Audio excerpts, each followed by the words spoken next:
Nécessité d'une banque centrale est utilisable au moyen d'un réseau informatique où chaque entité est à la fois client et serveur. Il s'agit de la crypto-monnaie.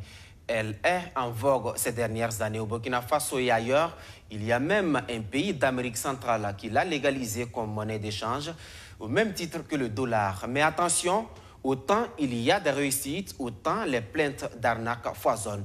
Au Burkina Faso, le flou reste entier sur la question, mais rien n'empêche des acteurs d'investir dans cette monnaie. Parmi ces acteurs, il y a le directeur général de NLV Burkina. Il a même reçu le prix africain du développement Kigali 2021. Madina Sionou.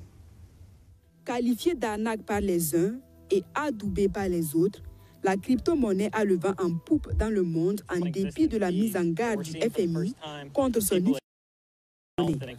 Le Salvador, un pays de l'Amérique centrale, a même légalisé cette monnaie numérique qui ne nécessite pas de banque centrale pour être émise.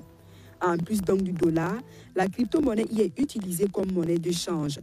Au Burkina Faso, c'est encore le flou. L'État ne s'est pas encore prononcé sur la question, mais des acteurs y croient dur comme fer. Trading simple. La négociation des actifs simples, tels que les dollars, les yens, on dit le trading de forex. Là-bas, il y a déjà des problèmes depuis bien avant que ça n'arrive au Burkina. Mais la crypto-monnaie, c'est l'Eldorado. La crypto-monnaie, nous avons cité les avantages. C'est au-delà même d'une simple monnaie. C'est toute une technologie qui a beaucoup d'avantages. Voilà pourquoi vous voyez aujourd'hui que beaucoup de nations, beaucoup de grands pays sont en train de courir vers la technologie de la blockchain pour la sécurisation de la donnée, pour lutter contre la corruption, pour sécuriser les données foncières et bien d'autres, l'inclusion financière et ainsi de suite.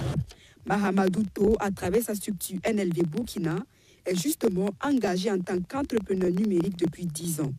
Crypto-monnaie, échanges commerciaux en ligne, formation, ce sont ces efforts qui sont primés par le prix africain pour le développement remporté à au Rwanda devant plusieurs autres entrepreneurs africains.